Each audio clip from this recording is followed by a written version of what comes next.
Welcome to Leaders' Questions. Good, Can Corla. Minister Chambers, I want to return to the biggest immediate challenge facing this government, and that is the issue of housing. And despite the bluster from government, you have admitted that you have built last year nearly 10,000 fewer homes than the outgoing government said they would.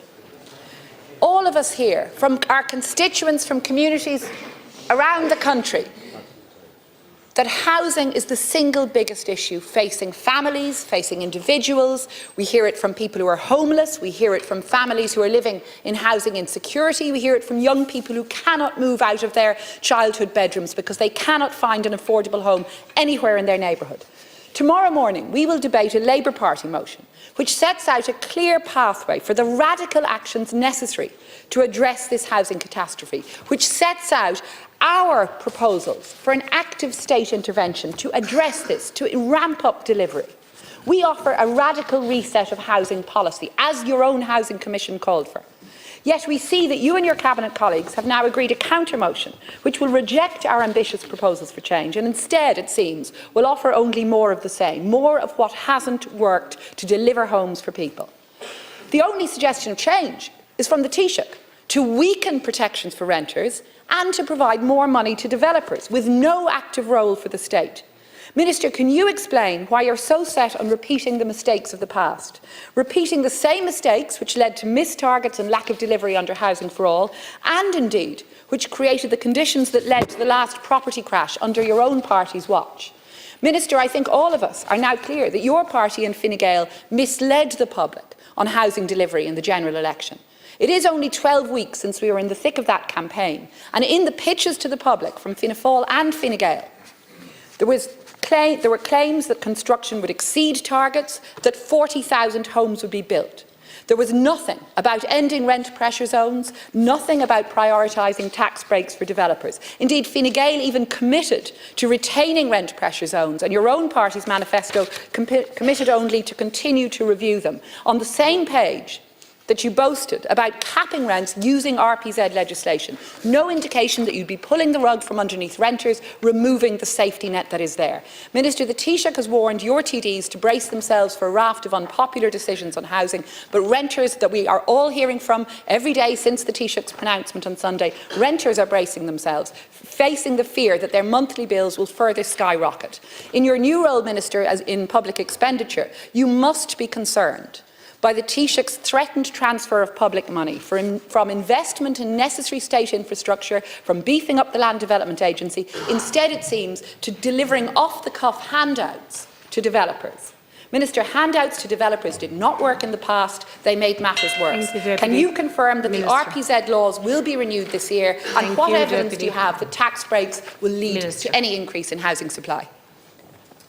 Thank the Deputy for your question. And just to maybe set out the context on housing supply, it has significantly increased since 2020, with 130,000 new homes delivered in that period.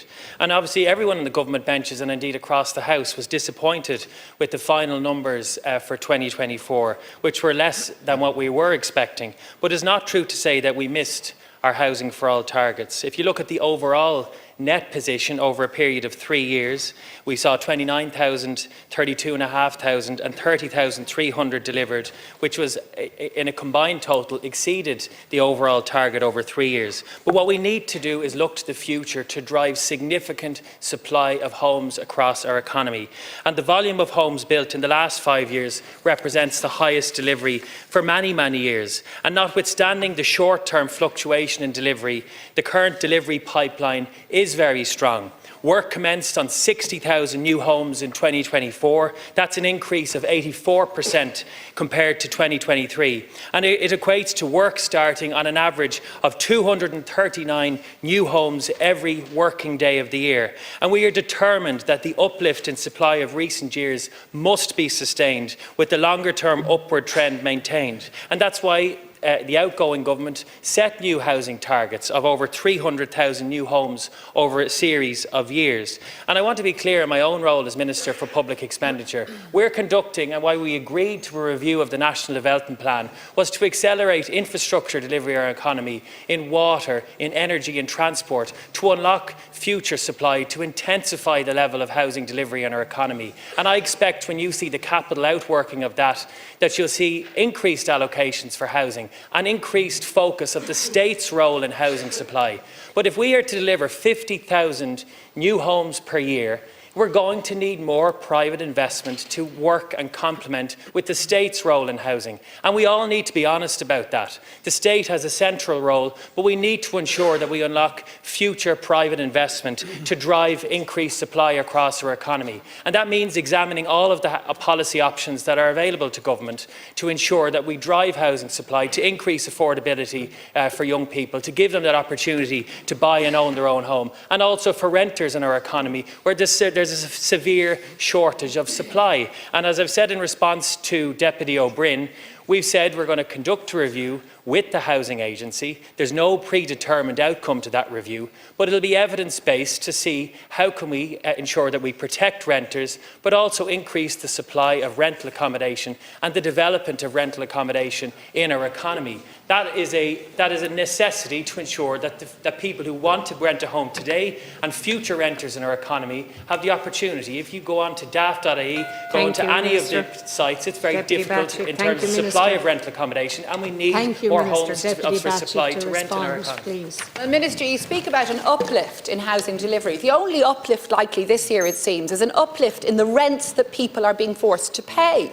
People who already tell me and tell all of us that they can barely afford to meet their monthly rents. So I'll ask you again, can you give certainty to renters that RPZ laws will be retained, or that there will be this equivalent safety net? Because currently there is nothing coming from government except uncertainty and, it seems, tax breaks for developers. We know from the ESRI that tax breaks for developers do not increase delivery. They lead to a transfer of tax revenue from the state to developers without any significant effect on supply. That is from ESRI research. Minister, I'll ask you again, will you accept our Labour motion that sets out clear evidence-based policies to provide a radical reset in housing policy and ensure that we will see an increased level of supply of homes and increased protections for renters who so badly need them? Thank you, Deputy Minister. I think if you were really interested in affecting Labour Party policy, you'd have stayed longer in the government formation talks, Deputy. Because I knew from all the engagement we had, you were more interested in posturing over there than you were to play a constructive role in government. We were open to your proposals. You wanted to set up you wanted to set up a state construction company which would take years.